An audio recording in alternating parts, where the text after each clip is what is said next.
Ujoy says the favorite hobby of a crafty dancer is cutting a rug.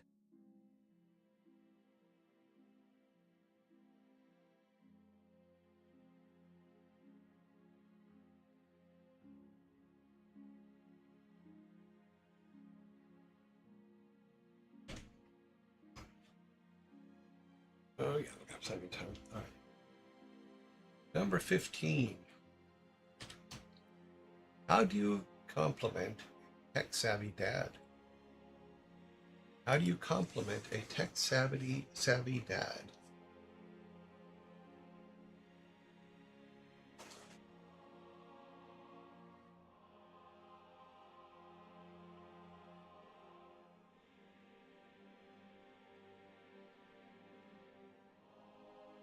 Oh, I wasn't paying attention, Zon. Give him a new drill. I'm gonna let the timer run because if you guys get it beforehand, fine. If not, then technically you don't. How do you compliment a tech-savvy dad?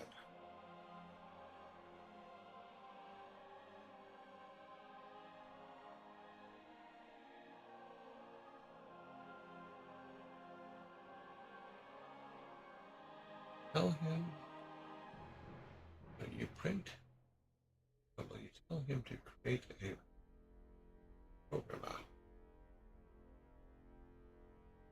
When he created a programmer. Time is up.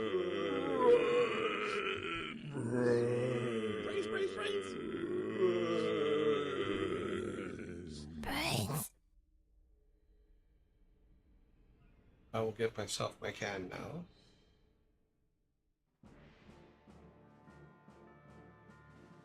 Then we will wait. The zombies pass, and I will read the question again and then give the answer. And you will throw tables and complain.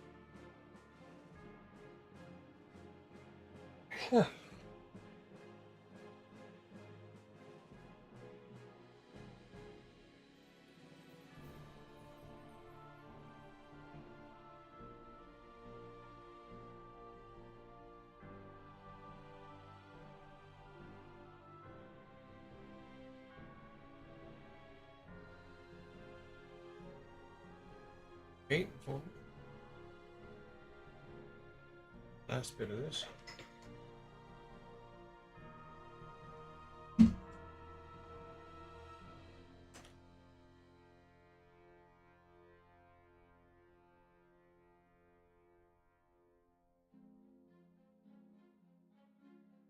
"33 seconds.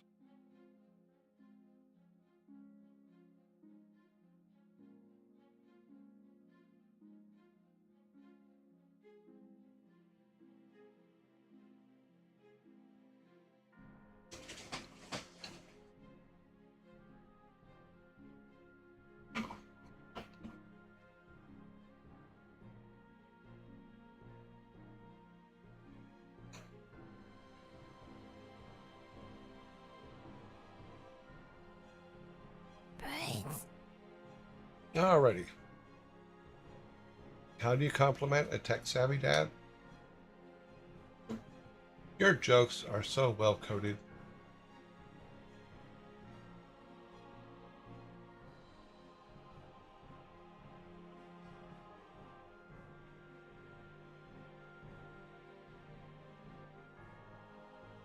Ujoy says loafers are the shoes loved by lazy people.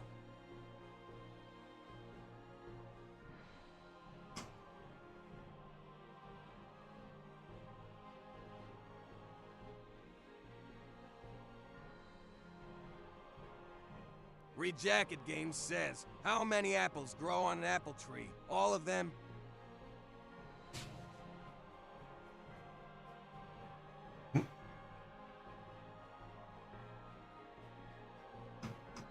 Alrighty. Number 16.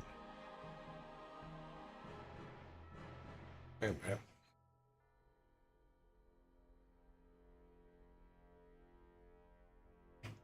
We have one can more than we should.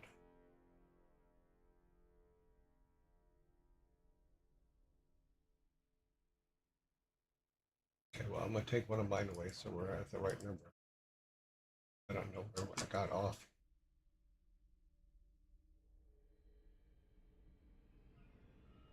All right, number 16. What superpower do you get when you become a parent?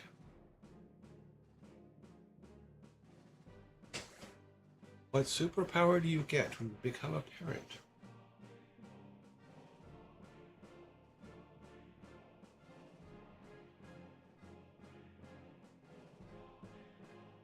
Okay, there's up to guess. Power of dad jokes.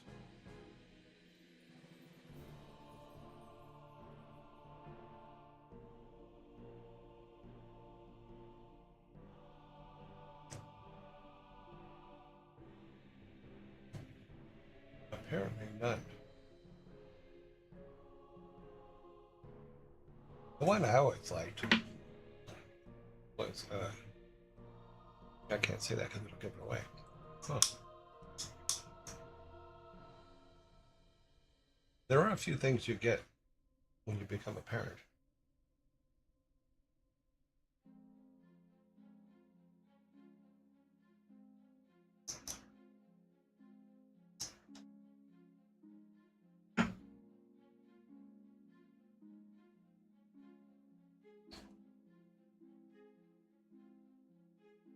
Time is up.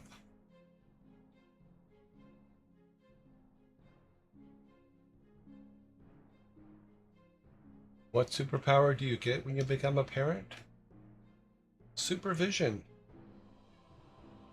Because you get to supervise all the little kitties.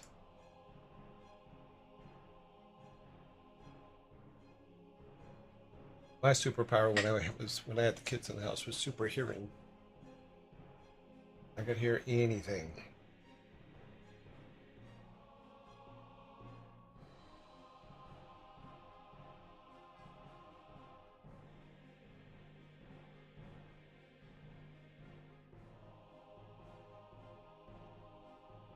Yearjoy says, the reason behind the insecurity of cold water is that it is never called hot.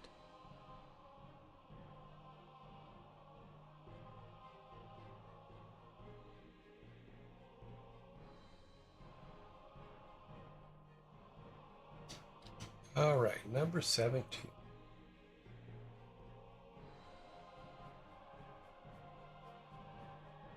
What can travel around the world while staying in the same spot? What can travel around the world while staying in the same spot?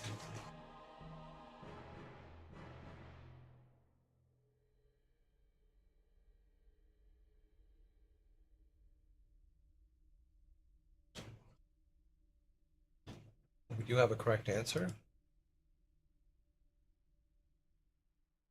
Midnight Spiro, you are correct. What can travel around the world and stay in the same spot? A stamp.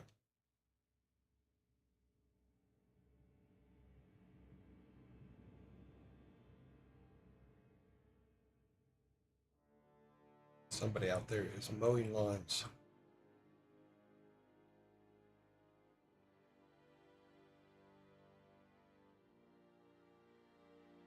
I'm very happy that Chomps is quiet.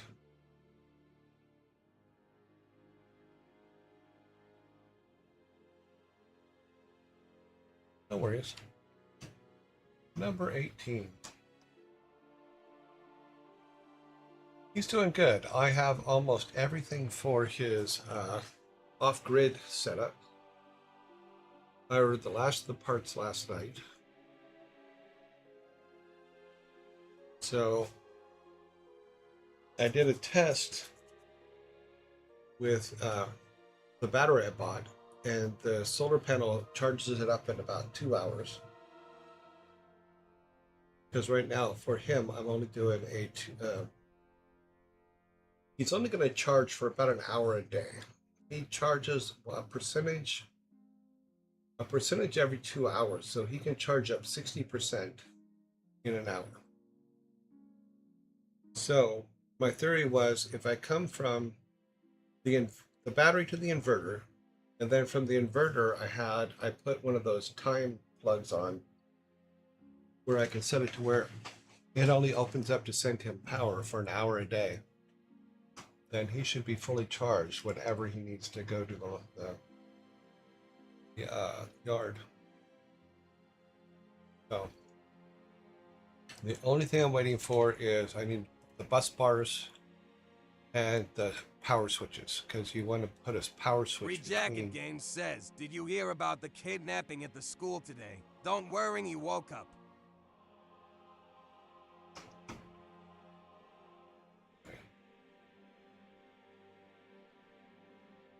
Number 18.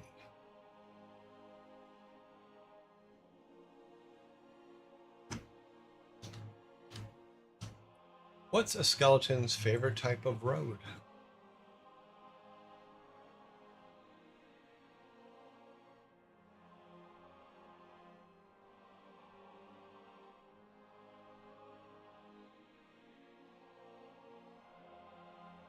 No worries.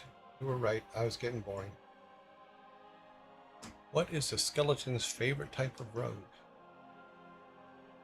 I need a name. You are correct. It's a dead end.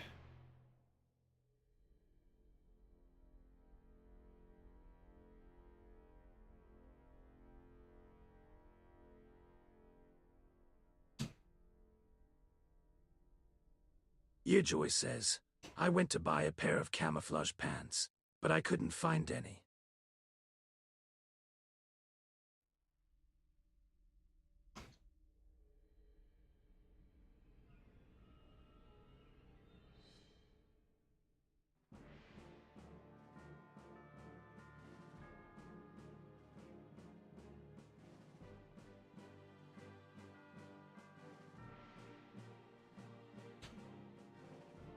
Okay, number 19.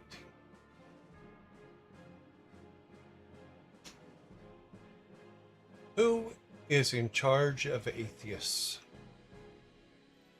Who is in charge of atheists?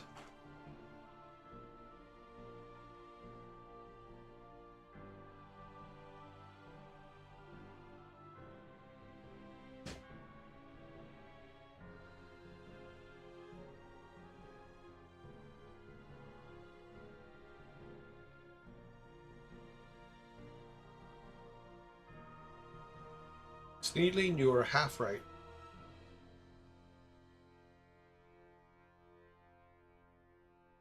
We do have a correct answer on the board. Who's in charge of atheists? No one. It's a non-profit organization.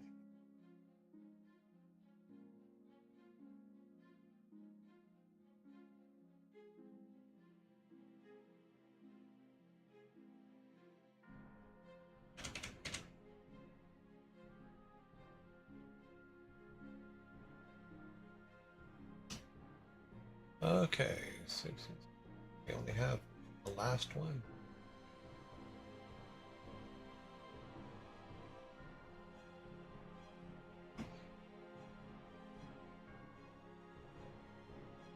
Our last question today. Why do people fall asleep in the bathroom?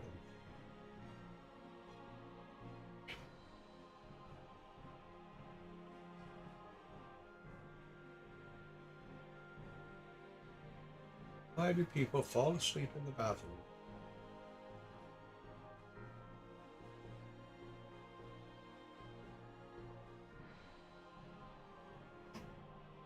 We do have a correct answer. Why do people fall asleep in the bathroom? Because it's also called the restroom.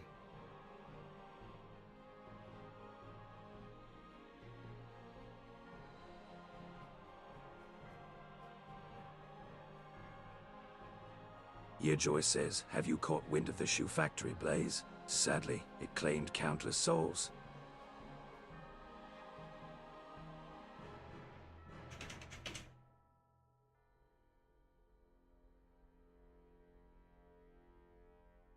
Okay. See what our final count is here.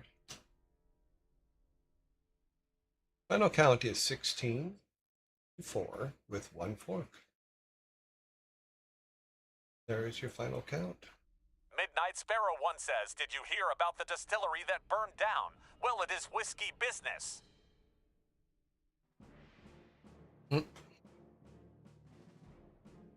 Alrighty. Vikings come out and clean everything up.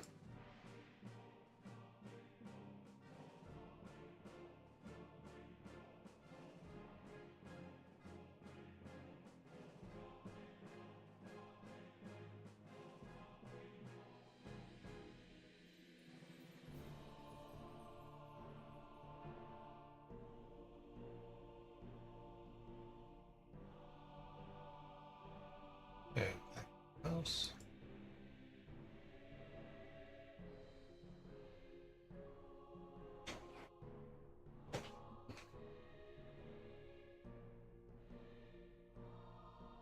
Yes.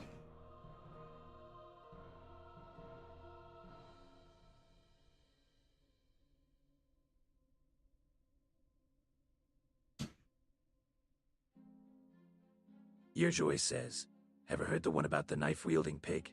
They call it a pork chop.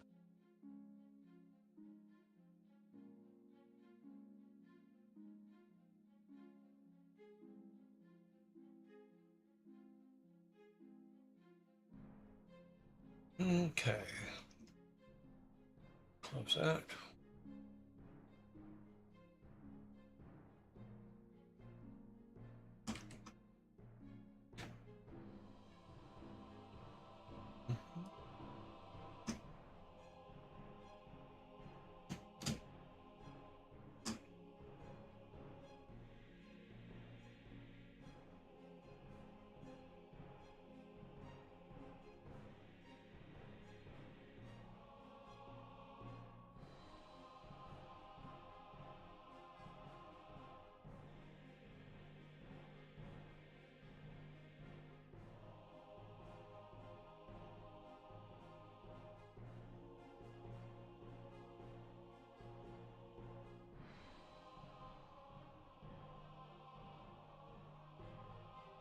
Just a second. Right back.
I am back. I have a small brownie.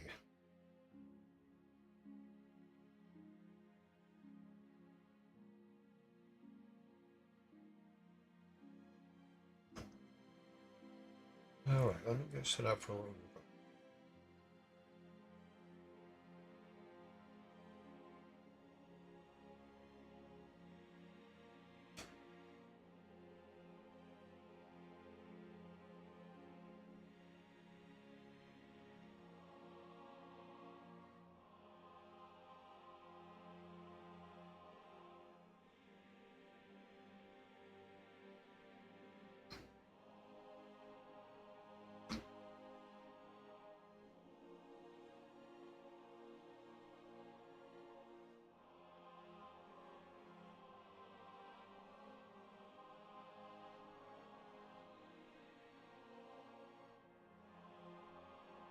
Okay, looks like you added more to it since yesterday.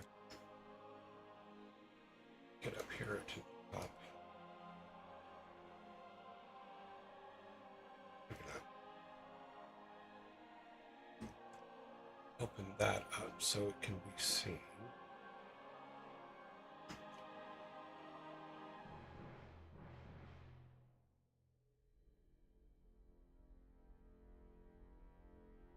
All right.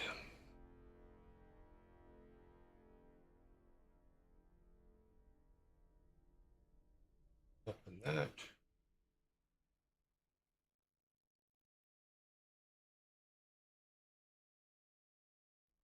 Oh, where'd it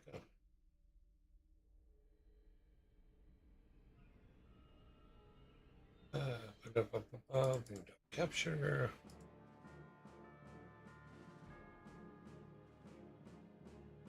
Alrighty. So this is our, you guys probably recognize our Miro board for the game. Here's what we started off with way back in the day. And over this last weekend, Sparta went through a lot of our notes and stuff, and a lot of the stuff that we were talking about when we were talking about design and stuff like that, and put together a full opening opening sequence and storyline.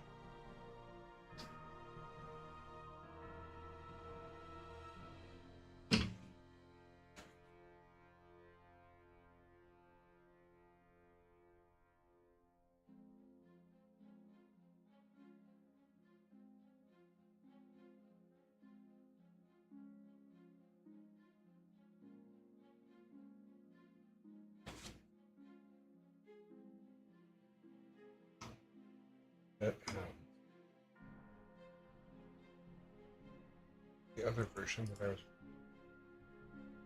formatting last night. I'm going to see if you can actually hear this, so let me see if it works.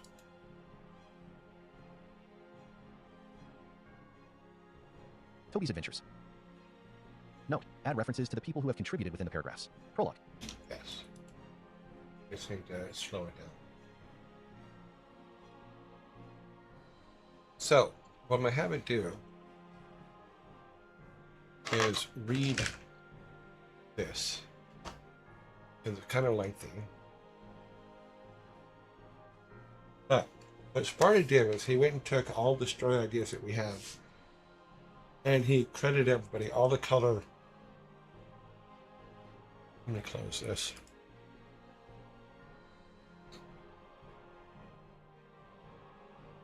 All the color tags on the side says where the ideas came from, which I thought was a very nice touch.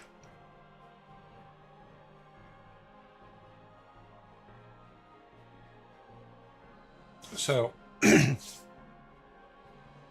way back in the day when we first started this, there was a lot of ideas, and I'd been learning how to actually make a Game Maker Studio work, and hadn't got back to this.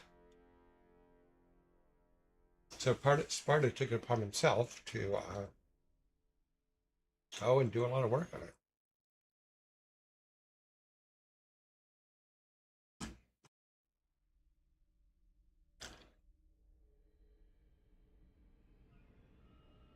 I had to take what you put in here and turn it into a Word file so we can read it. So the Nordic symbol isn't in the Word file, but we will follow along as we go, because there was, as far as I know, there's no way to have Miro read something. I don't think you can. No. And this may not work at all because this gets weird, but I've slowed it. I just slowed it down because I listen to everything at a super fast speed. So let's just try it. Let's start at the top here and see how it goes. And then we'll stop every now and then. You guys can probably wait for zombies to pass, of course. Spardab says Miro can't read it, but you can zoom in on the piece.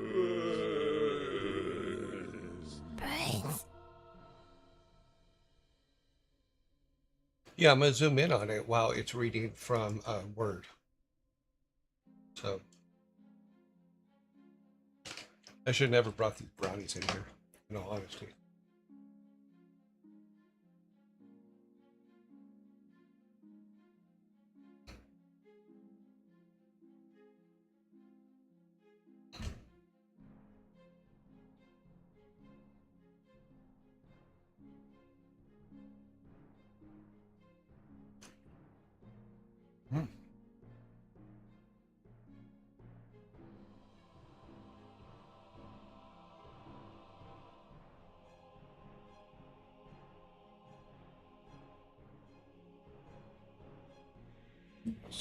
Awesome.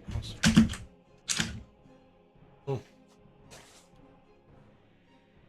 Just waiting on the zombies.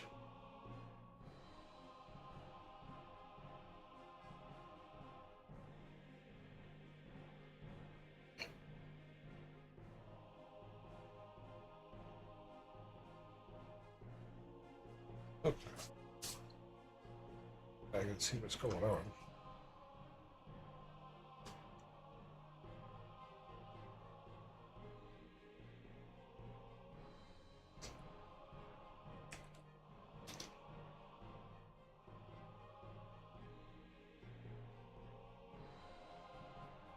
Okay, let's have to hand scroll it. Okay, zombies, I've had about enough of you. You can go. Thanks. All right. Spardab says at the top left of it there are 2 arrows. It might help 'cause it lets you scroll through it.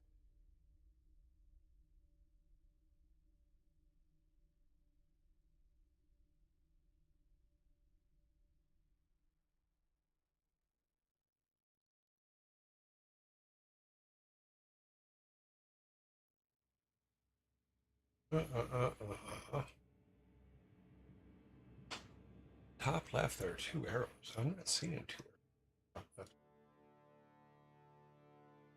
Oh.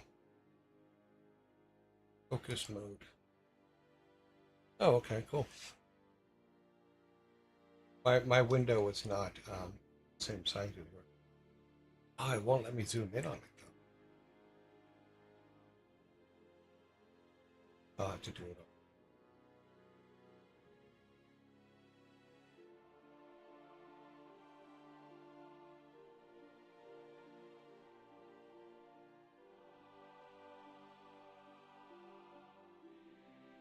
Okay, cool. All right. So let's start this thing reading, and let me make sure that I can see you guys, so that if you say stop, I'll stop the read and we can talk about stuff. So you guys do have the ability to say stop, and you can talk about what's being said or done. Let's try it.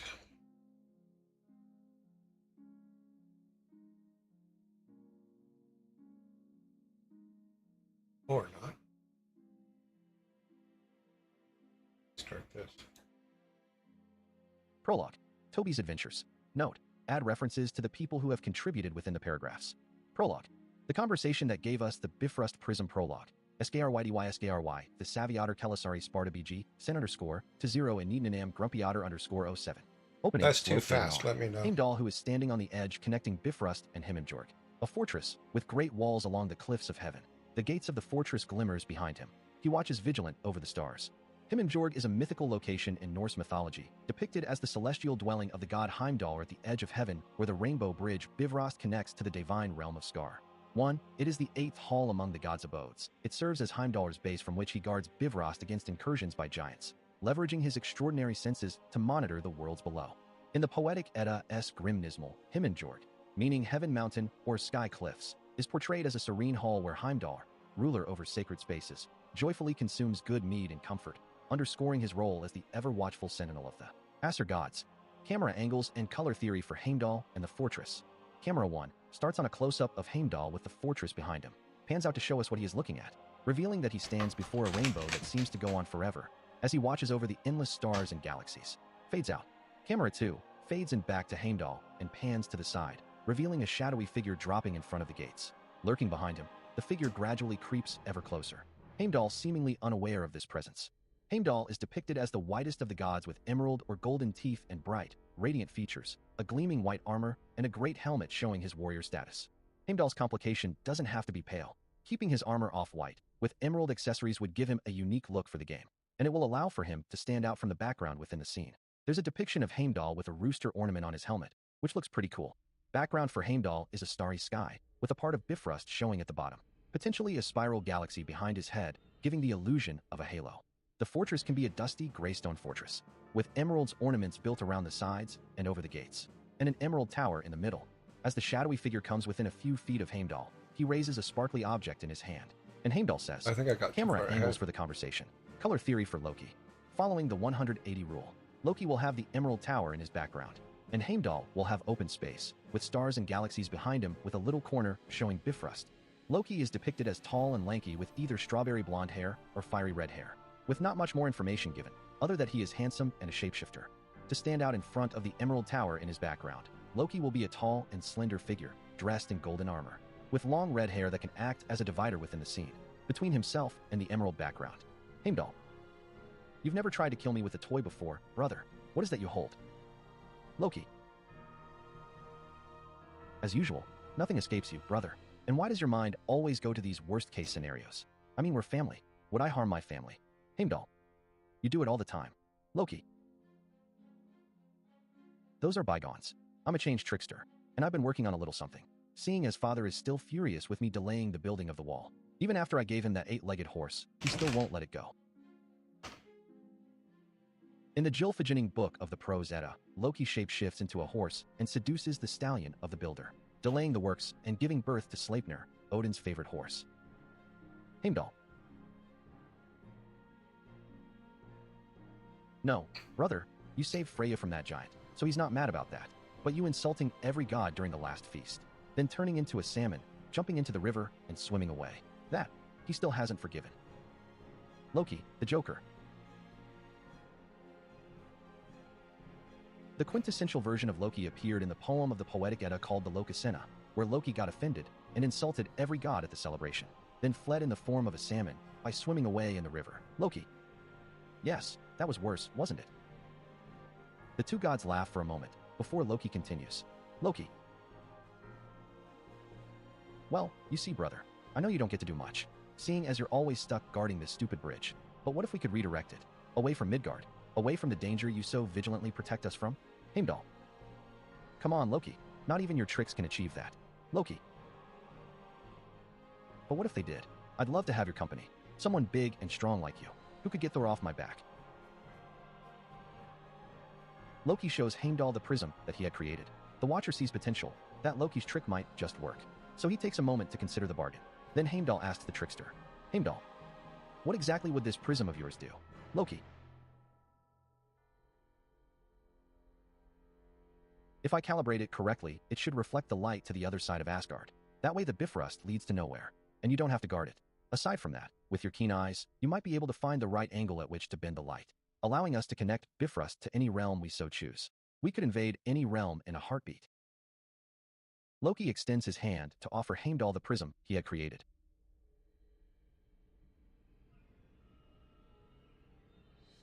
Heimdall looks genuinely intrigued. As he gently takes the prism out of Loki's hand, he focuses his senses on the object to see if what the trickster is saying is true. While he peers into the object, Thor manages to sneak up on the two. He grabs one brother in each hand and tackles them down to the ground in a brotherly hug.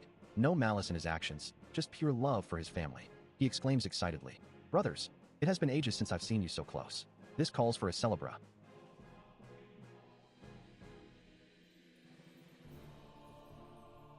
As this conversation is happening, the prism falls through the rainbow bridge, and as light breaks through it, Heimdall can see damages done to multiple realms, chunks of them just evaporating before his all-seeing eyes. So they interrupt their brother, both pushing him away. Loki looks panicked as he crawls down to look for his device. Heimdall looks furious with Thor. Loki's panic turns to anger, and he gets up and confronts his brother. "Loki, you fool. You just destroyed decades of work. You also murdered countless people, and may have even angered both our friends and foes." Unfazed by Loki's words, Thor laughs and exclaims, "Thor, if my hugs were this powerful, we wouldn't have any enemies at all, brother." Loki turns away in anger, not to strike his brother, and continues searching for his device. Thor looks towards Heimdall, who still looks furious with his brother. So Thor asks the Watcher, "Thor, why so cross, brother? Did this trickster try to kill you again?" Heimdall sighs at his brother's buffoonery. He turns around and continues examining the damage done. Whilst looking for where the prism fell, he tells Thor, "Heimdall, Loki is right, brother. Your actions caused irreparable damage to the realms. I see pieces missing from many places. People will be angry about it." Thor is still smiling, but less cheery, as he tells Heimdall, "Thor, this is probably another of Loki's foolish illusions. He's playing tricks on your mind, brother. You know I would never harm the realms. So, I could just beat him up, and everything will be fine."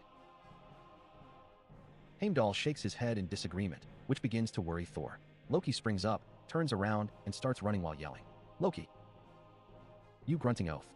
I'm telling Dad." Those words set Thor into panic, and he starts running after his brother. Thor,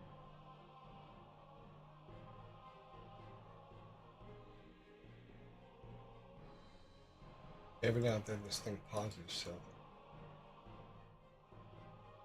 yeah, I mean, I left everything in there because I wanted you guys to see the amount of work that Sparta actually Bardab did. says we can stop before going into the description of the Viking warriors. We have stopped. I've stopped it. Because the reader in Word every now and then locks up, and it just locked up, so.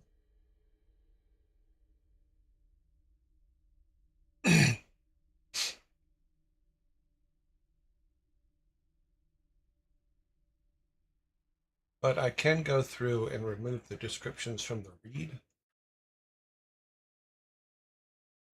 Let's see here. There's only a couple more of them, so. Yeah, there's only 3 more of the your little blue description boxes, so.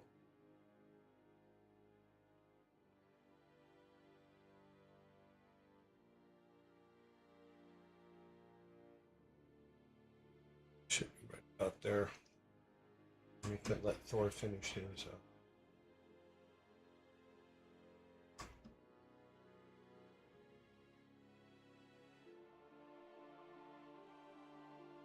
Nope, it's not.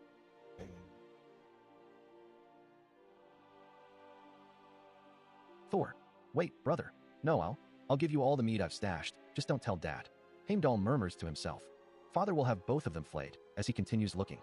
Camera fades out to a meanwhile appearing on the screen. Fade into the human realm of Midgard. Missing clothing description for the Vikings.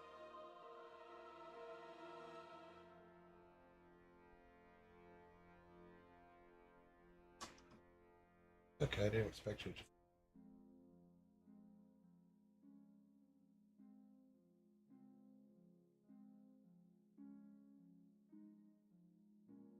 A band of a few Dowson Viking warriors, pulling wagons filled with loot, arrive to the top of a hill. It overlooks a small village with a mountain on its back, lakes and rivers running down the steep cliffs, weaving its way through local pastures and around the village. Our warriors stop to catch their breath and enjoy the scene. They could hear the laughter of their children echoing through this valley. The sound of the lumberjacks hard at work in preparation for winter. The 2 Vikings leading this caravan step to the side. They don't appear to have anything special to make them stand out of the crowd, except for a round wooden carved medallion, with runes and 3 interlocked horns on it. They begin talking amongst themselves. The three interlocking horns in the symbol of the horn of Odin represent the three draughts of the mead that Odin drank. Each horn symbolizes a different aspect of the divine gift that Odin obtained: wisdom, inspiration, and the power of speech. Viking warrior. We're almost home. Shield maiden. Yes, soon we'll get to see our boy. It's been a whole year since we left. He's almost 4 years now.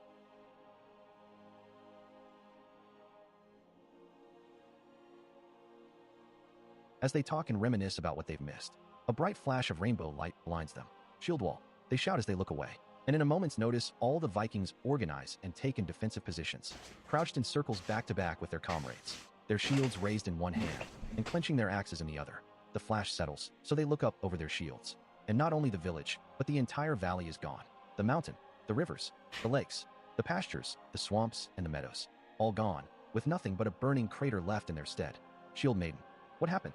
How is this possible? Viking warrior. It was the gods. Bifrost took them away. Shield maiden. But why? What will happen to our boy? They're not fighters. We are. The Viking warrior tries to console his partner in this moment of grief.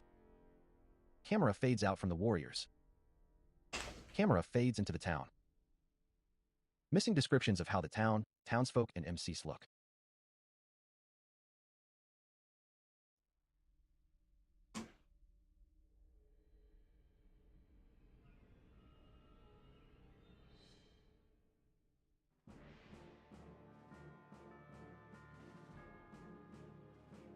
The sounds of war horns echo through the entire town. People are in panic, as this landlocked village has now become an island. Townsfolk scramble to organize as they can't find their leaders. This great shift has caused calamities throughout the homeland, with fires spreading across town, livestock running rampant and trampling townsfolk along with the soon-to-be harvested fields. Floods caused by sudden shifts spread throughout the villages, farmlands, and are within the mines. And to make matters worse, debris and ice shards, pieces of other realms are raining from the sky. With people losing their homes and their sources of food and water, time is of the essence. People are begging the right-hand man of the Jarl for directions, but he has collapsed to the ground holding his head and murmuring madness amidst the crisis. With this do-or-die situation, several people take charge. Collapse the burning houses by the riverbank. We need to build a barrier to stop the floods going further. Use the water from there to stop the fires inwards. Spoke one man and rallied his fellow patrons to work, who was later appointed Jarl, mayor, for his quick thinking. Gather rope, some torches, and follow me. We need to direct the cattle away from the crops. Shouts another as he gathers a few compatriots and heads off into the fields. This man proved he could round up anyone and anything. With his charisma, he was later appointed Lensman, sheriff. The debris have stopped raining. We need to dig through the rubble and make sure no one is trapped. Form a chain and send as much of it as possible towards the riverbank. They'll need it there, said a third man, as he back-go organized search parties and human chains to move the rubble. Thanks to his quick assessment of the situation, his actions managed to save a lot of lives. The town trusted his judgment so much they appointed him Domer, judge of the people. Thanks to the brave actions of these men, the town had finally organized and the battle against the calamity had begun. Camera fades out of town. Camera fades into the mines. Missing descriptions of how Gramps and Unks are dressed and look. Meanwhile, within the flooding mines, not only is water slowly filling the lower levels, but cave-ins have blocked many of the passages. There we find Jarl alongside his brother desperate digging at the stone. Unks. Hold on, Thorbjorg. We'll get you out. It's okay, it's okay, it's okay.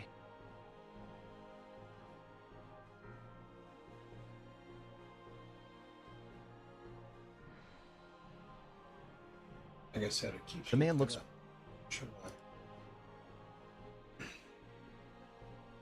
The man looks more and more panicked as they continue. Whilst his compatriot seems worried for his brother, he takes a close look around the cavern, which doesn't seem very stable. Perhaps the only thing holding the cave they're in from collapsing is the rubble they're digging through. And while thinking that he slows his digging to almost a stop, the panicked brother, digging with all his strength, notices the hesitation. Why are you stopping? We need to get him out of there. My poor boy has to be okay. Thor will protect him. Water begins to break out, with a little bit of blood mixed into it from the bottom of the rubble. The chamber they were digging to was flooded, and breaking through would mean their doom. The hesitant brother notices that, but from within the rubble they hear, "Papa, I can't feel my legs, and everything else hurts." Hearing his poor boy in pain, the panicked brother's resolve strengthens and digs madly. His worried brother tries to stop and plead with him. "Gramps, you'll flood the chamber if you continue like this." Unks. "I don't care. Thor will protect us. He shielded my boy from the rubble. He will guide us out." Gramps. "You cannot rely on the gods to protect you from Mother Earth herself. Brother, please stop this madness. We can get him out once we get some support beams in. Please, brother."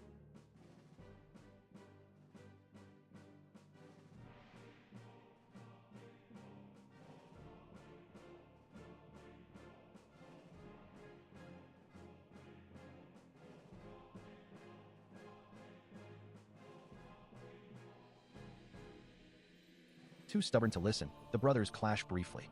Filled with adrenaline from the sheer panic of losing his boy, the man pushes his brother away and shouts, "You can go, but I'm not leaving without my boy." He pulls a dagger off his belt and threateningly tells his brother to leave, then turns around and continues digging through the rubble with dagger in hand. But water bursts out. It shifts the stones, and what little support the chamber had is gone. The ground begins to rumble. Stones begin to fall, and another cave-in is inevitable. Yet in his anger, the man seems to have found clarity. He stands with his hands open, ready to accept his fate. If this is what the gods have decided, then so be it, he murmurs. Then he gets pulled by the back of his cloak. "I'm not leaving you, brother. One life lost here is already one too many." His worried brother, desperate not to lose another loved one, begins pulling him to safety as the ceiling above them collapses. However, his brother, who is no longer panicked, has reached a boiling point. Having lost his boy, and being denied his place in Valhalla, he stops himself and breaks free, then turns and lunges at his kin with the dagger. Sorrow and confusion reflect off of the desperate brother's eyes as he sees this attempt at his own flesh and blood killing him. But a large boulder falls of the ceiling, crushing his brother's back mid-lunge. It takes a second for the desperate brother to comprehend what had just happened. Then he forces the boulder off his brother with all his might, picks up his kin that just tried to kill him, and carries him out of the mines. There, by the water stream right next to the newly opened passage, he examines his brother's wounds and realizes that he'll soon have passed. He falls to his knees, grips his medallion, the same as the one carried by the two Viking warriors that witnessed the disappearance of the town, and begins praying to gods. "Gramps, my brother fought valiantly to save his son. He's passing with a weapon in hand. Please, Valkyries, take him safely to Valhalla, so he can tell his story to Lord Odin himself." Unknown figure. "Fight? You called that a fight? He died like a fool to stones. He will never get to Valhalla." Confused by the words he heard, he looks up to see a large brawny man, as big as an ox, with luscious red hair and beard, carrying a hammer gripped in his iron gloves. There was no doubt in the grief-stricken brother. With that look and that attitude, this was Thor himself, so he immediately starts pleading with the god. Mythological Thor is depicted as having red hair and a red beard, a large brawny build, and a straightforward, hot-tempered personality. He wields the enchanted hammer Mjolnir, which returns to his hand after being thrown and can resurrect the dead. He also wears the belt Megginger, which doubles his strength, and iron gloves Jarngraper to wield the hammer. "Gramps, please, Lord of Thunder, save my brother. He's a true warrior, and he's proven his merit time and time again. I beg of you, don't condemn him to an eternity in Helheim just because of foolish circumstance." Thor, "If I cared if your brother would live or die, I wouldn't have caused this. This is your ordeal to pass."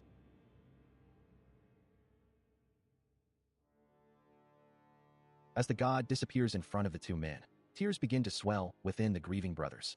Although his prayers were for naught, the words, "This is your ordeal to pass," resonate with him. He reaches within a satchel he carries by his waist and pulls out a doll carved from wood. The limbs can lightly move, as they have been screwed into the torso. In his desperation, the brother rips his medallion from his neck, places it atop the doll, then places it over his brother's chest. "Gramps, this was meant to be a present for young Thorbjorg.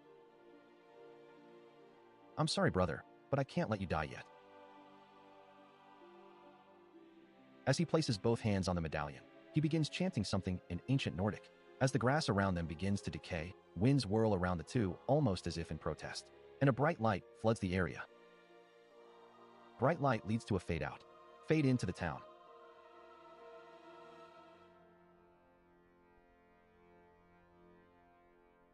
On the next morning, the man returns into town with the doll strapped to his satchel. As he's walking in, he sees piles of rubble along the riverbank. Some rubble is still left across the streets. People are still busy at rebuilding, and as he's walking by, he catches chatter from the worried townsfolk. The town itself has suffered substantial damages. The only building that has not suffered anything is the old Temple of the Nine by the town center. As he's walking through there, the surviving brother gets confronted by the local heroes that stepped up during the calamity. The Jarl. "Hey everyone, our fearless leader is back, now that we don't need him anymore." A crowd gathers around as the heroes attempt to channel the anger of the people at the brother, who doesn't seem fazed at all by any of this. "Gramps, what happened here?" The Jarl. "We were taken in by a large flash of rain."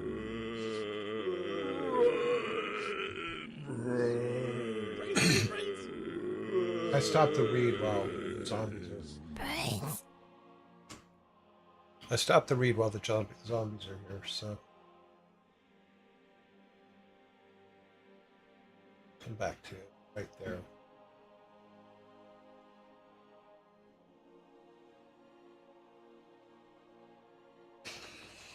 Yeah, I thought we never did come up with a name for the grandfather and the uncle. Spardab says the part with the cataclysm of the town will change. I'm looking through what's in the different realms, so that I can see what kinds of pieces from each realm could fall into it. Yeah.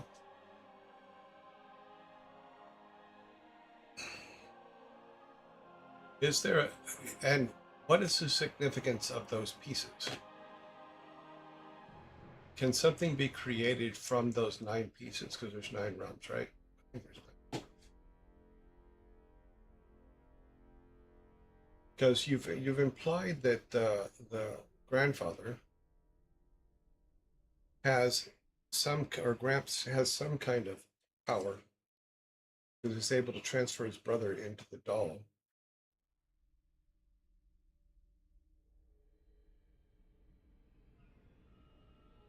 So, is there a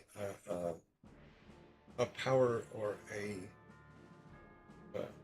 ability the grandfather has that can be used later in the game?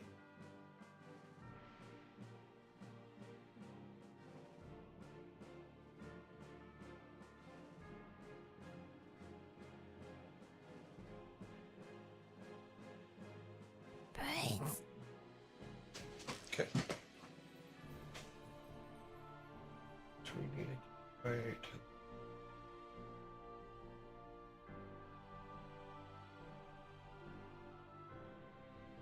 A crowd gathers around as the heroes attempt to channel the anger of the people at the brother, who doesn't seem fazed at all by any of this. Gramps, what happened here? The Jarl. We were taken in by a large flash of rainbow light. And then all of a sudden, we were our own little sinking island. It took everything we had, but we managed to control the damages. Gramps, that sounds horrible. I'm glad you're all okay then. I'm sorry I wasn't here. The Jarl. Oh yeah? I'm sure you had more important things to do than tend to the people you're in charge of.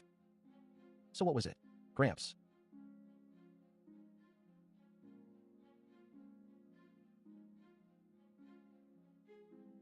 Stop. It says it's still going.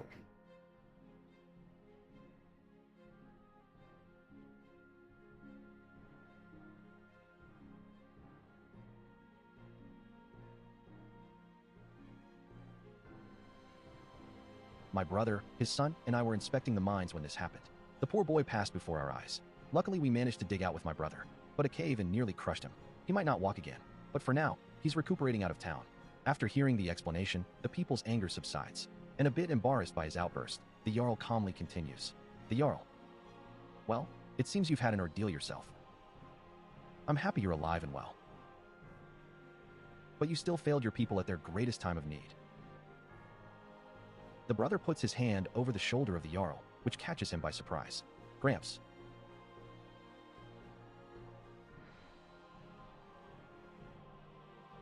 You're right. I did fail. Everyone, and I know where you're getting at. You've earned the respect of the people.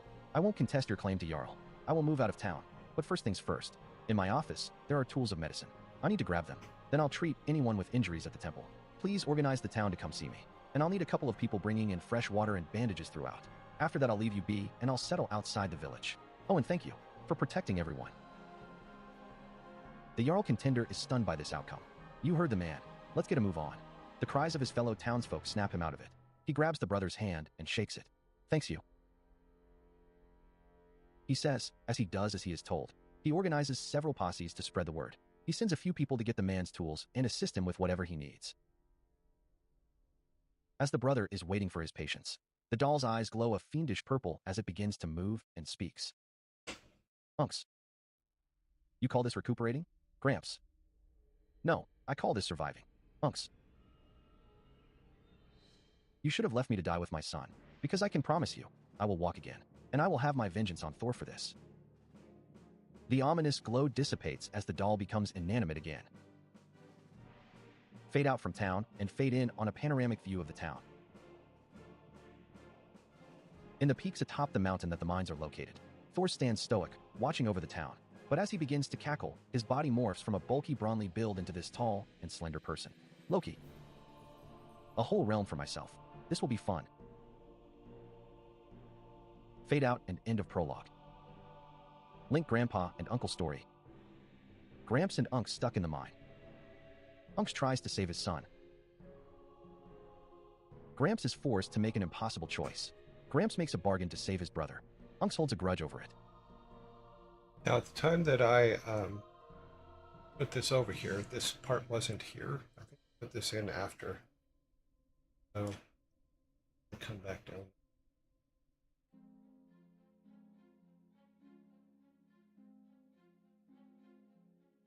Grab that real quick.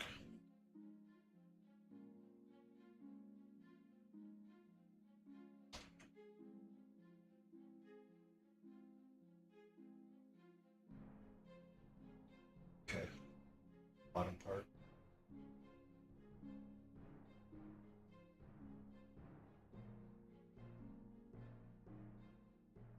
No mention of Toby, the MC, in this current telling. If Toby is 3 years when the calamity happens, he's too young to be in the mines with Gramps, leaving 7 years of growth and change for the realm before Act I commences. The 9 realms of Norse mythology.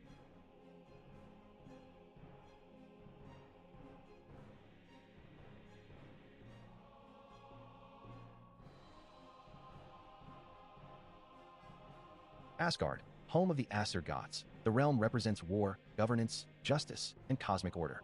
They are characterized by physical strength, bravery, and a hierarchical society led by Odin. It is the only realm that is not damaged in the calamity, and no Spardad fragments of it can be found says, within "Those the are town. the foot of gnomes. Vanaheim, home of the They're Vanir gods. currently The meant realm more is as home to a tribe research of gods notes. that represent fertility, We can go nature, through them, prosperity, but there's and magic. not much there They are yet. associated with the cycles of the earth, the sea, and material wealth, valuing harmony and natural law over strict social order. With the deities that call this realm home, it can be assumed it is a lush and fertile land, with a variety of mythological creatures that can be set loose on the town. The majority of mythological creatures revolves around mystical animals with ties to the gods. They are mostly horses, wolves, birds, and serpents. There's also nature spirits called Vaedir that has potential. The Vaedir are wights or wisps, supernatural beings and nature spirits in Norse mythology. In folklore, Vaedir were believed to inhabit natural features like stones, trees, and hills, often retaining human-like but smaller forms. They were considered powerful enough to bless or curse humans based on whether they were respected through rituals and offerings or offended by negligence. Landvetter, guardians of specific lands, grounds, and settlements Jovietter or Vatnavetter. Spirits guarding specific waters, seas, and lakes Skogarvetter. Forest spirits Fjallvetter and Bergvetter. Mountain and rock spirits.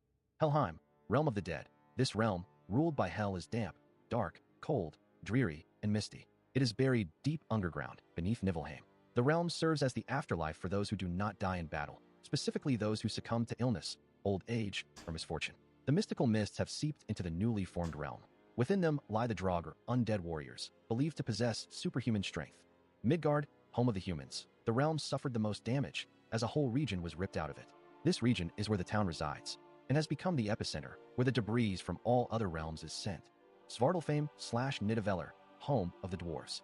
Alfheimer, home of the light elves. Jotunheim, home of the giants, light elves. Niflheim, primordial realm of ice and mist. Muspelheim, realm of fire. Okay. So that's everything that you wrote up. Yeah, the read was a little odd, but it's not Sparta's fault. That's just the way it is. I think taking the purple, your purple parts and taking them out so that there's a notes panel and a story panel, so that the story can be read contiguously. I think that's the word. Would probably help.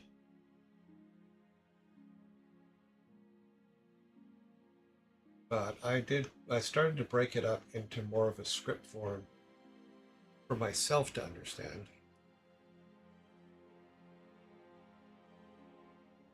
But I didn't want to take out anything that you put in here. So I want to make sure that everybody saw the amount of work you actually put into it, because there's a lot of freaking work. Now in this one, yeah. So you also have on the side here, let's see if I can get it on the screen. From the times that we talked about everything, like everybody that gave notes and stuff, I had actually saved them all in the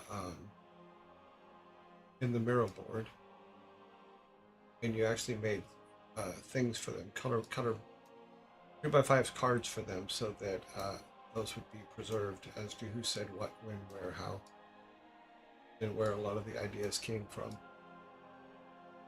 So you did a really good. I actually like that. You need to do the same thing with your blue boxes and put them off to the side as well. You also put together act screens, like Act 1, something smaller. Okay, so you got Act 1, Act 2, Act 3, and then Act 4, epilogue. So that's pretty. But you did a great job taking all this stuff and making it into something that's more cohesive. But having the notes to the side, writing it more in a script form, you guys can see how much work he actually did. And here's the knot that he was talking about. So, 3 interlocking horns.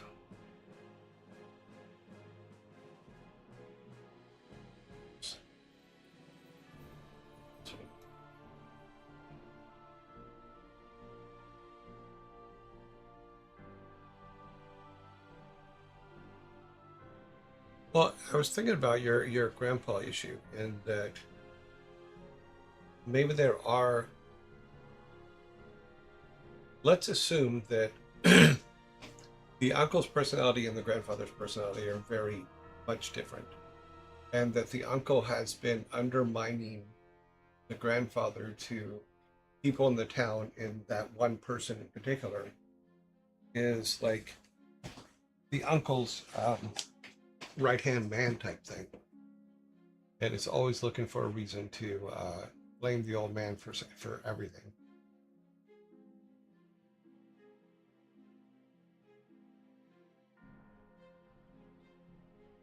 You can type, but there's some spelling stuff. You do a great job. As first-time reader, it's very confusing. I know that you can be mad, not here. But starting with angry, right? Well, I think, like I said, I think that for that particular person, I think there's a poisoning against the grandfather that's pre-existing. That's the way I read it. It makes more sense to it. You know, and you can fix it a little bit by saying, where is uncle? You know, or where's my owner uncle, or if he's a slave or whatever, or if he's where's my commander uncle, whatever name we decide on him. But if you do that, then it actually gives a little bit more of the feed of the hate for the grandfather, at least in my mind.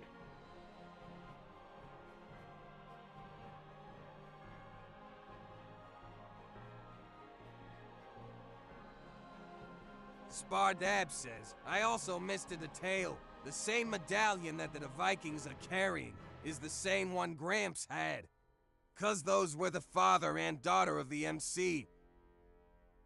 Yeah. Oh, that's a nice detail.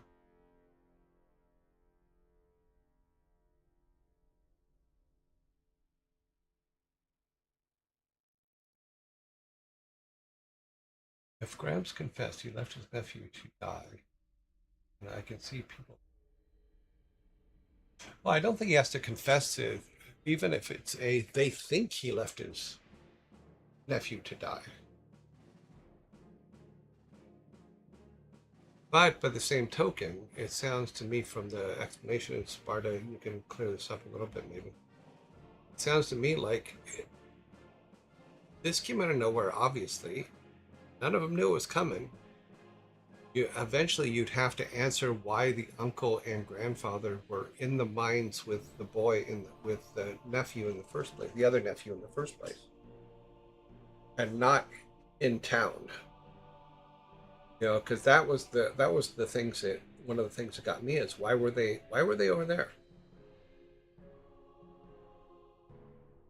You know, I think also you can fix part of the problem by having Loki appear to the Jiro guy, you know, and blame the grandfather for what happened.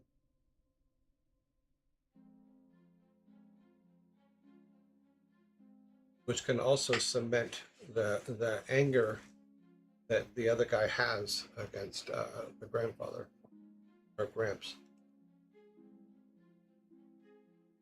Well, that's just it. It's who would he appear as? Maybe he appears as the grandfather and says something not good.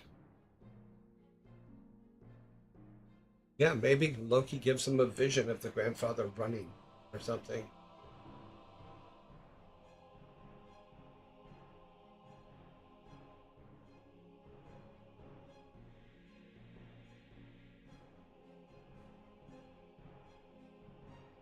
Spardab says that's not a bad detail with Loki. It would definitely help the plot. Yeah, and it's something that is completely within his personality.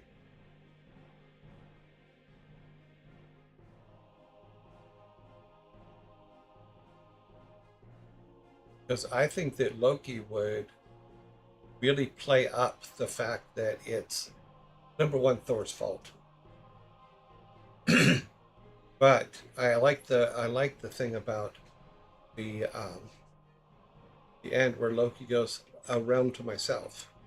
But here's the problem: is you have to think about the rule of three. Right now, you have Loki appearing to Gramps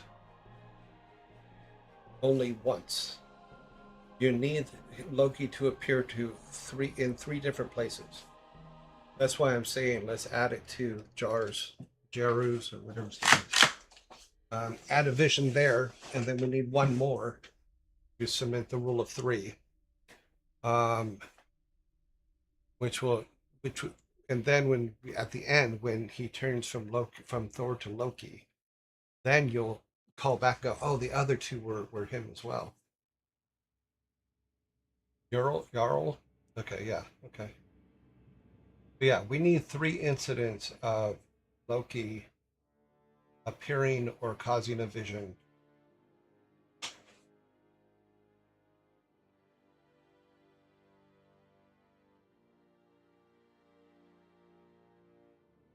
Well, I don't think I think that Loki can cause anybody to have a vision. I don't think they have to be specifically shaman for it. Because even if it's not a vision, what if Loki just appears to them as a goat or something? Appears to them as the grandfather, or appears to them as whatever he wants to appear them for. Whatever, because they don't know what's going on, whatever their greatest fear, Loki could appear to them as that greatest fear.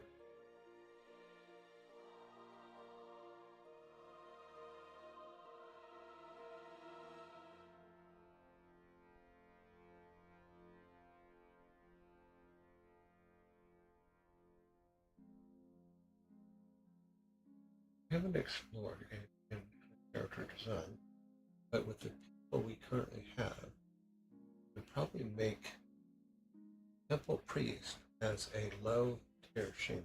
Yeah. We need to happen either many people at once or someone with authority. Well, it sounds like the Jarl has a little authority even before it becomes the sheriff or whatever it is. You know, and it really doesn't. I think that it doesn't necessarily have to be someone with authority. It could just be someone that people trust.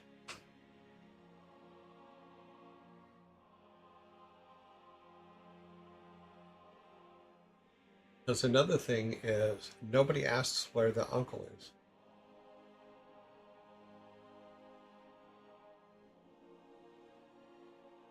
You know, if the Jarl works for the uncle or is attached to the uncle, maybe Loki appears to the Jarl as the uncle.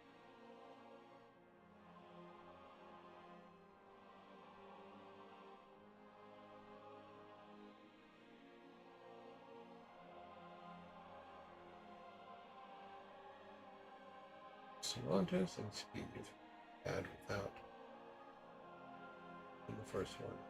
And that to Loki probably and him appearing and screaming in Ragnarok doomed while impersonating Gramps for parents too.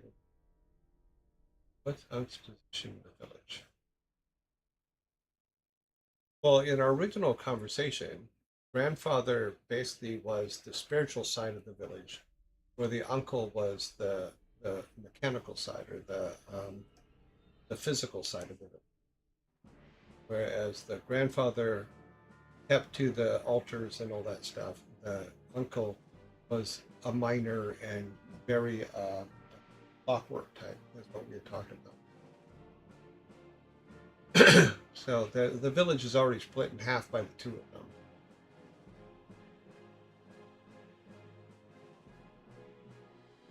Nichols' position had been as he owns the mine. We had talked about the fact that his consciousness had been removed by the grandfather to save his life because his body was destroyed. And that he had been put into clockwork machinery to be kept alive.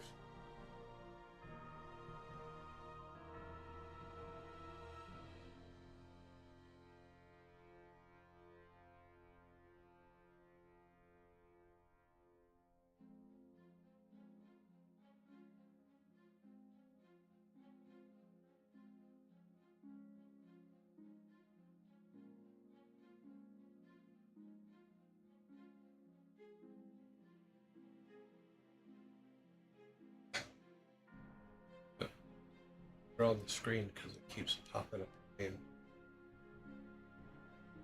Assuming you're down here somewhere. Yep, there you are.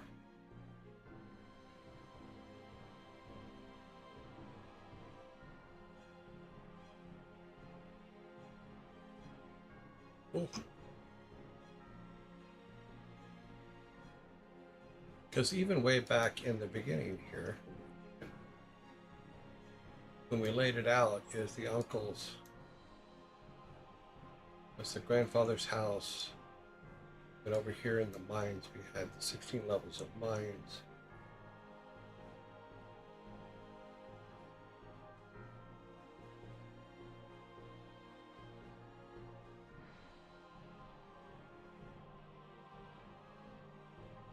We had, this was all them doing ancestor statues instead of gods.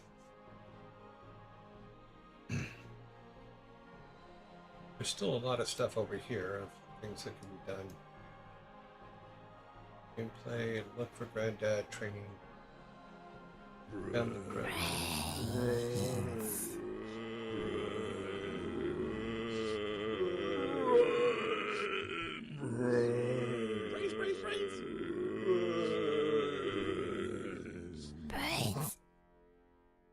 Spardab says I need to make notes of this conversation. Yeah, no problem. Go right ahead. Oh, geez, it's 15 till 4. Tomorrow, I'm going to probably cut the gameplay time down by half an hour, and we'll get to this a half hour earlier. That'll give us a good hour to talk about it. But think about what we went over.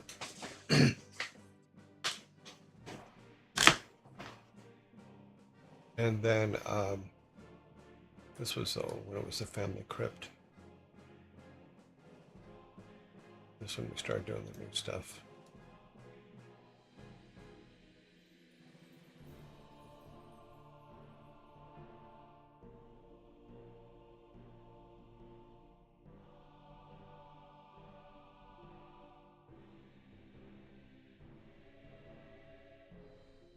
And here's all the steampunk stuff, because we had said that the grandfather would be more steampunky because he was put into a clockwork device.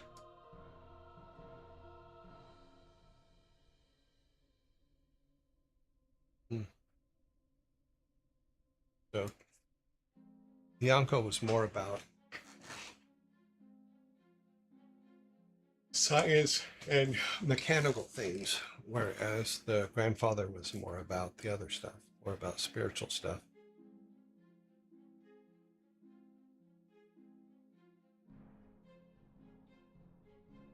Brains. And this was the backstory for the granddad and the uncle. That was this part here.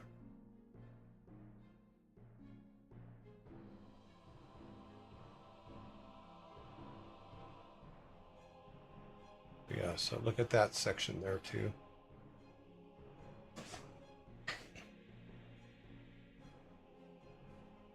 Yeah, I'll let you guys sit with it. In Discord, you can put notes and stuff in Discord, and then in fact, let's put a discussion board in Discord. Let me see if I can figure this out, how to do this here.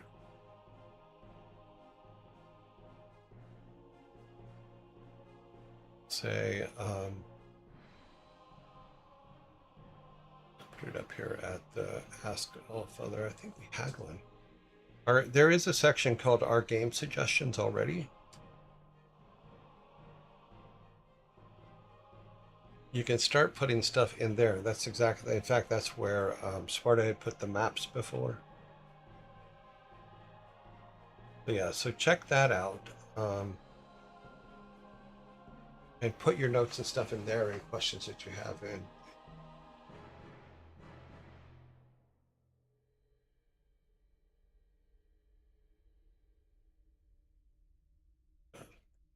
Cool. Alrighty. Let's get out of that because we are late today and I need to. Okay.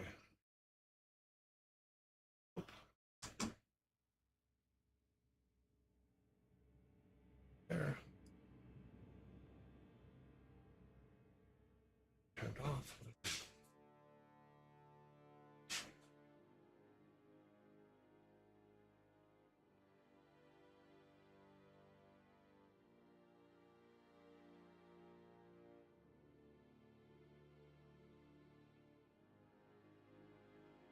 Right.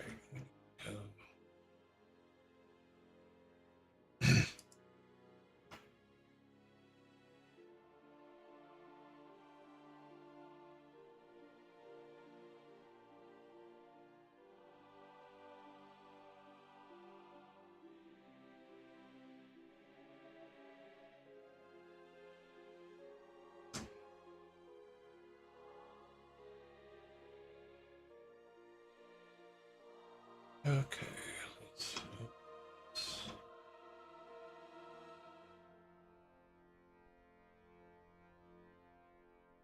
So today, Joe Joy comes out of quarantine. Oh, good. Let's see who is online. Like I said, I'll schedule it to where we have a lot more time to talk about that stuff tomorrow. But you guys have the basics of what was put in the documentation. We've read through them. Let's see here. Carnage. SPARDABG says, while I'm copy plus pasting the chat ... Let me try to summarize. We need a more streamlined script that's easier to read. Everyone being mad at Gramps for not being there is not enough. Loki needs to make some more appearances in town. And Yes. What else am I missing? You have to give a reason why the granddad and the uncle and their nephew were in the mine in the first place. Ludwig, Vidal, Vidal's in quarantine. Sanctuary.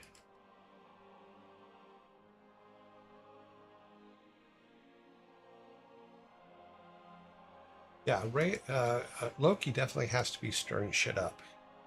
Enidmanum says, time to hydrate.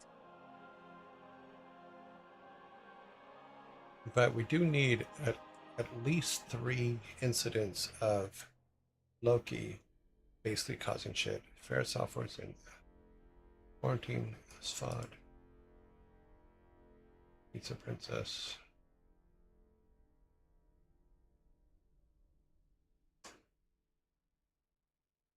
Farm.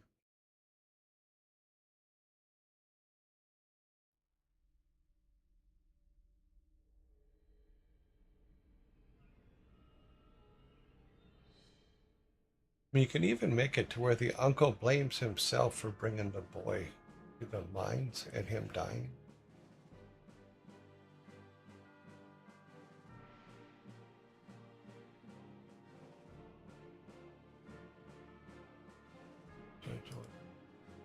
August buns.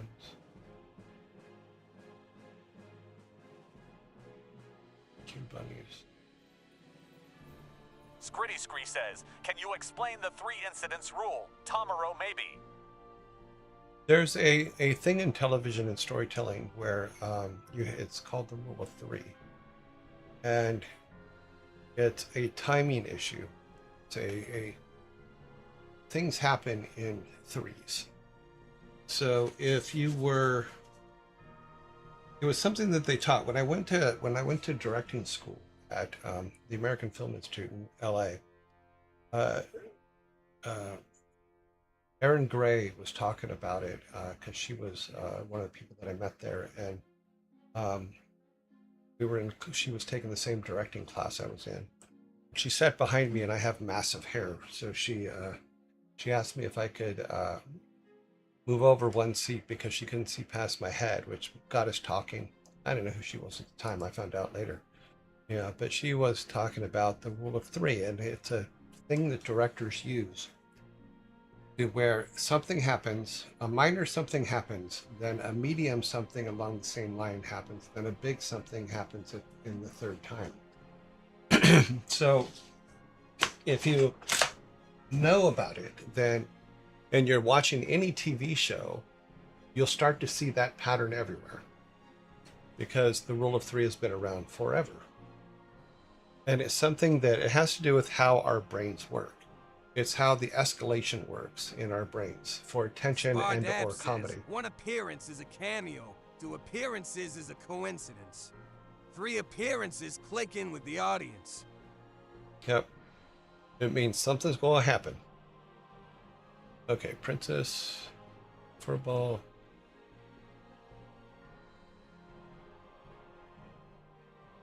Okay. Marines, we did Marines. Okay, Atlanta, Joy, got Joy. August Buns, got August. New Bunnies. Mr. Knight. Secret Agent Jacob.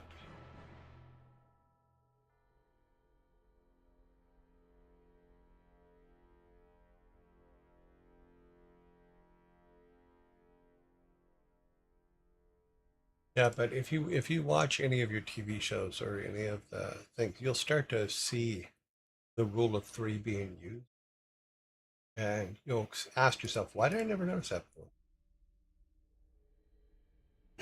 3rd Crown Redhead.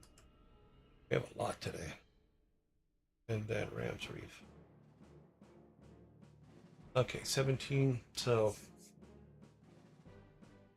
okay, 5, 4, 4, and 5. 5, 5, 4, and 4. 5, 5, 4, and 4.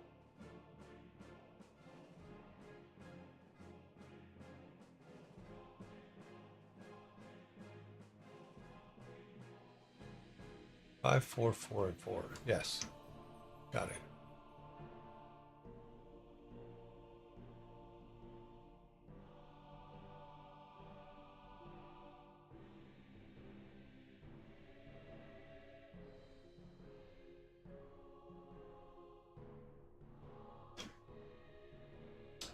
Let's see.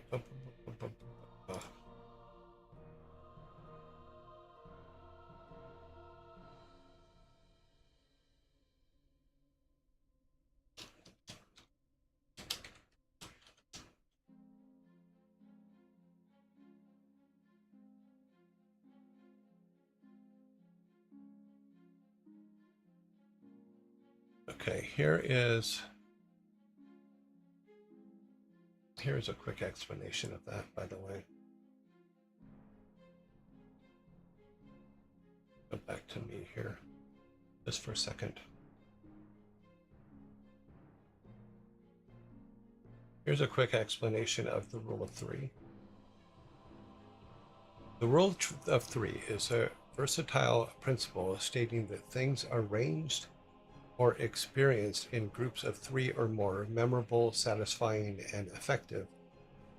Because three is the smallest number needed to create a pattern, and often offers a perfect balance of rhythm, brevity, and impact. So that is the rule of three. And for storytelling and things like that, it's actually quite awesome. Sorry, that's not working because I'm not prepared to do that.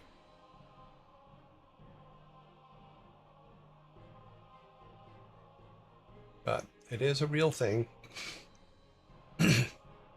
But it talks about it in writing, in productivity, all kinds of things. It's been around since like the beginning of time with man. So check it out. It's kind of cool.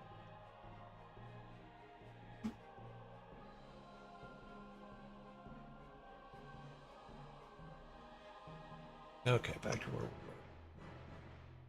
were. Get everybody stacked up at the top.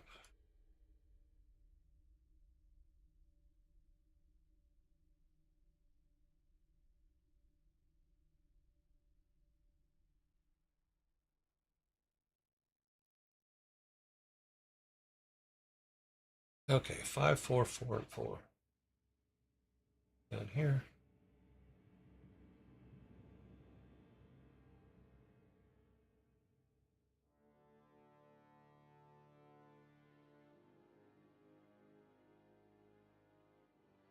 Loophole, round 1.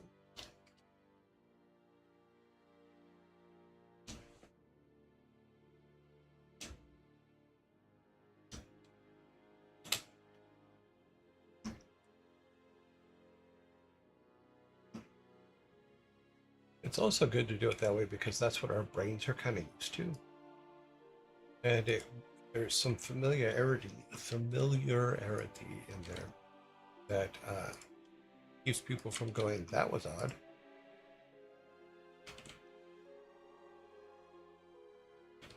It's like the 180 rule. You can break the 180 rule, but you only break it to make the audience uncomfortable. You don't break it as just, I just feel like breaking it. It's round 1 is up. The vote on.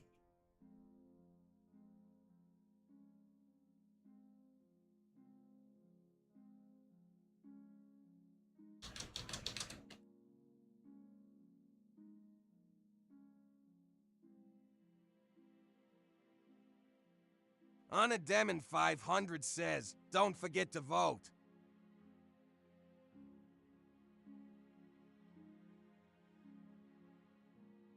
Skeptic tends to face questions and check for stories. So generally I think, yeah, that's good. You need someone that's going to push back on you. Always. Whenever you're writing anything.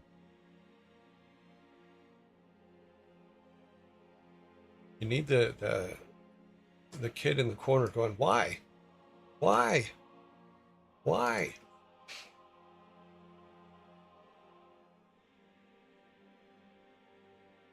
Okay, 21021.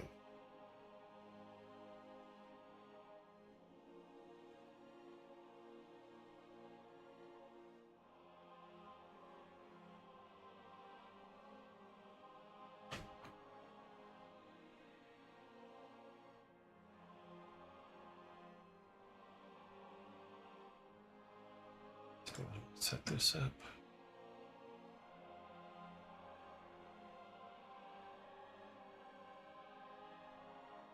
Scritty Scree says, as that one kid in the corner, brains, brains, brains. Yeah, pretty much. He's saying, my brain hurts. You gotta tell me. I need to know why. You can't just leave it like that.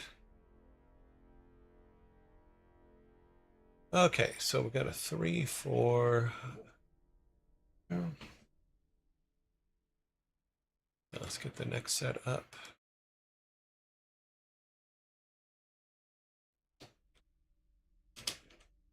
Round 2.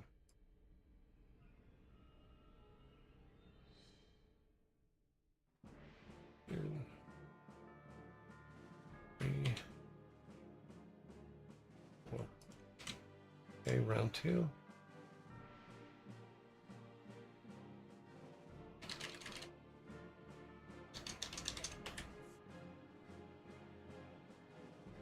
To think what's the better way to do it right now. Scene isn't flushing out, but it can't be a clash. Brothers, difference, adding more people.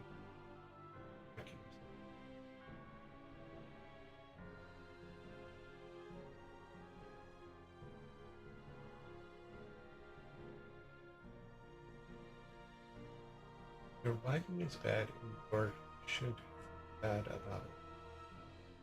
That kind.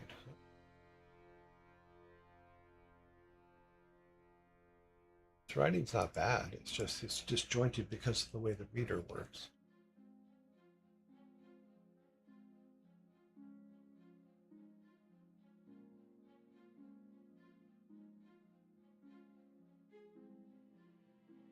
Because my problems are, why were the brothers and the nephew, the other nephew, in the mines? What possibly could be in there that both of them had to be there at the time that this was going on? Of course, they didn't know this was going on, so there's the whole thing about whys. Whys?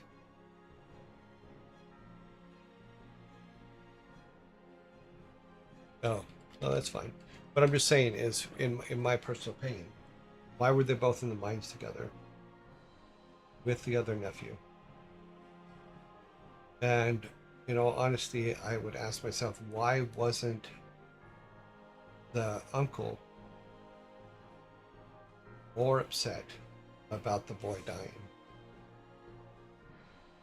I just didn't read it as he was upset enough that the boy died. Okay, delete roll. Roll. Round 3.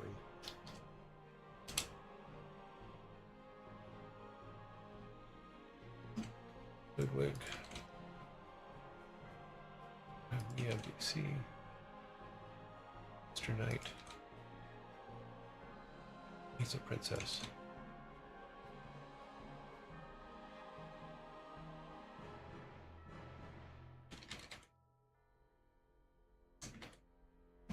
But other than that, and then just the rule of 3 issue of Loki stirring the pot, because Loki's whole thing is to cause trouble no matter what.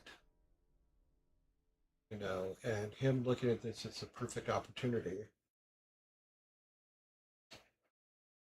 You know, even if it's we find out later that Loki didn't like the uncle or didn't like the grandfather, whichever, it doesn't matter. Or trying to, it's actually quite happy that they were the ones that were trapped there.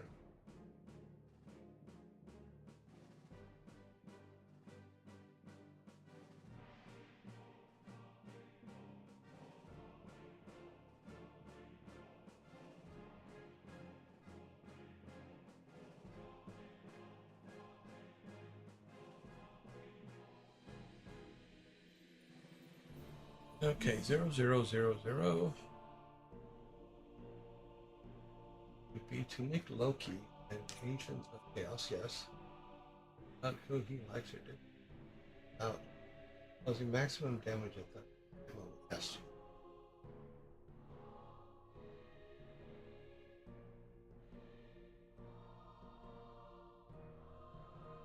I can see that. I can agree with that.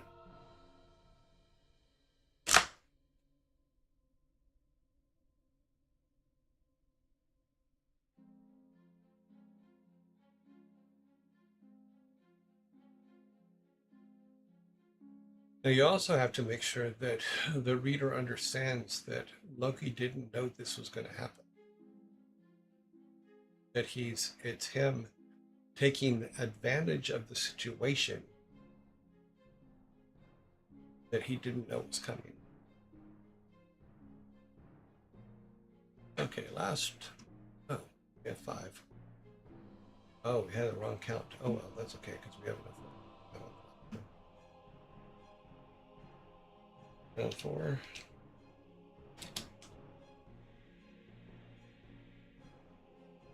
2 bunnies. Ram's Reef. Ray. I could have sworn it says 17, but it looks like it's 18. Okay, my bad. Secret Agent, and then 3 Crown Redhead.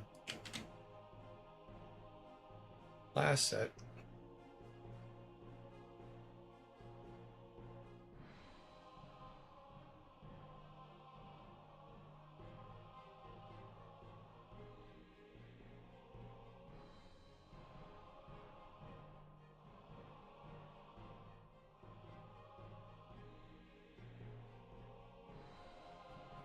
Sparta, there's a sheep joke in there somewhere.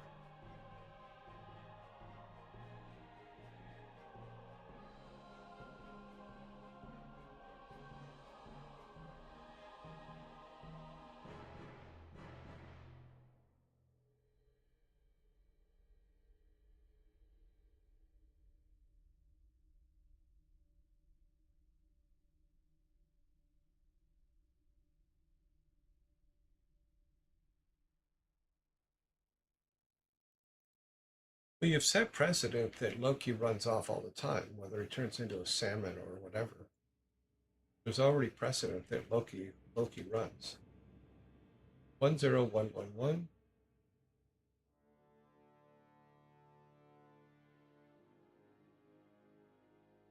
Yeah, because he could just run off because he feels he's created enough mayhem in the situation there that it's time to run before he gets caught.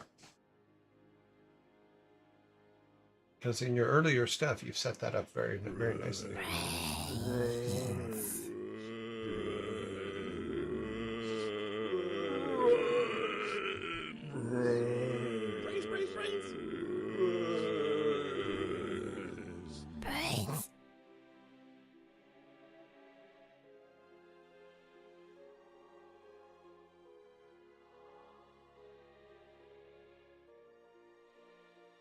What's the slight problem?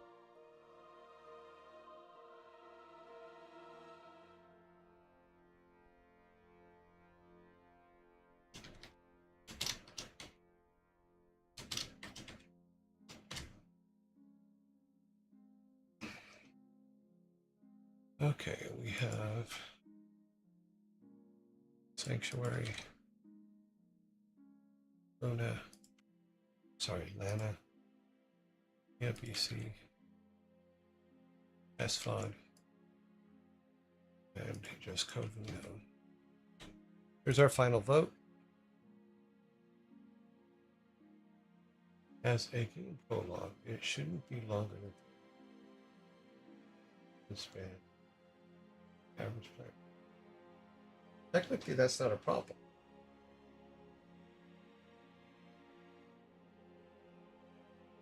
That's a preference. I mean, an example of the intro for StarCraft 2 is 7 minutes long. Nobody ever complained it was too long.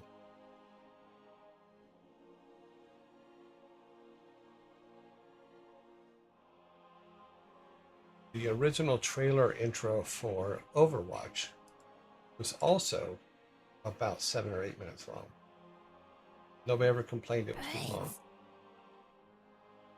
If your audience is entertained, your length is not, you don't have to stay a specific length because everybody else does it. You know, you make it the length of what you need. And believe it or not, if it's good, the audience will be fine with it. As long as it's good. If it's crap, they're going to be pissed. But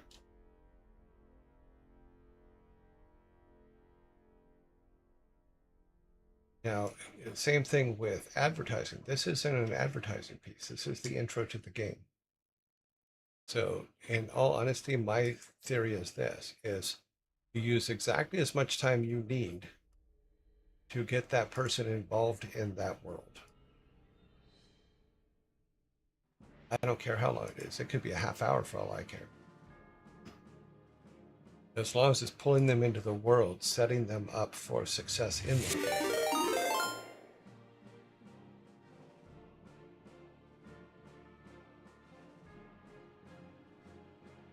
Okay, so Luna and Just Covino, or Lana and Just Covino are tied. So let's look at Lana's. Just Covino has 13 previous votes. Lana has 15, so Lana is who we're rating today.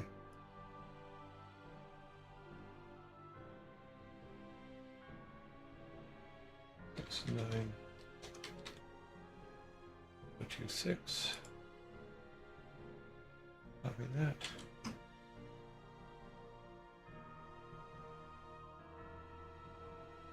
You guys raided just as we were about to raid. Huh? Oh, 3 cat. Oh. We're being raided while we're getting ready to raid.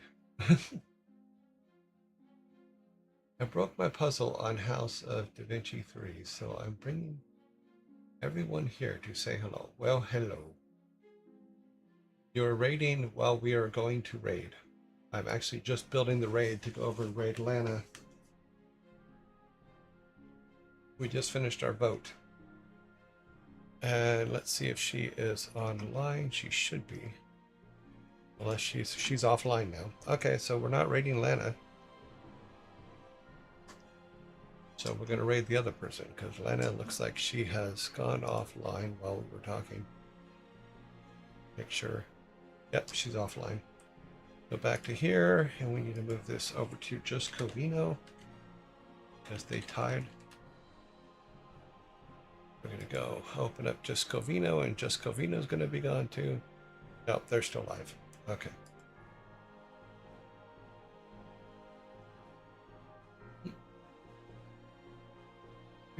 Puzzle game. Hello there. Oh, hello, 3 Crown Redhead.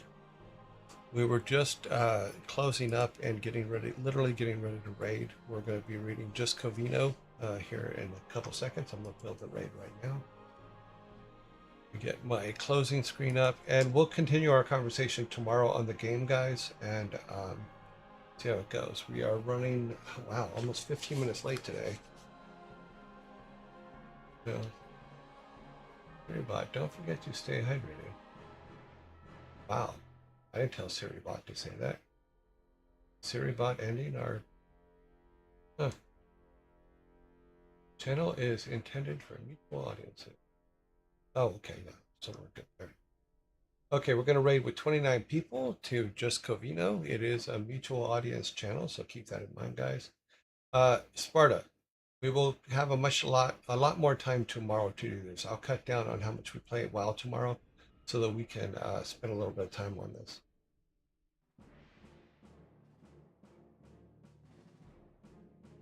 And I will see you guys all in 18 hours, 45 minutes, and 27 seconds. Have fun.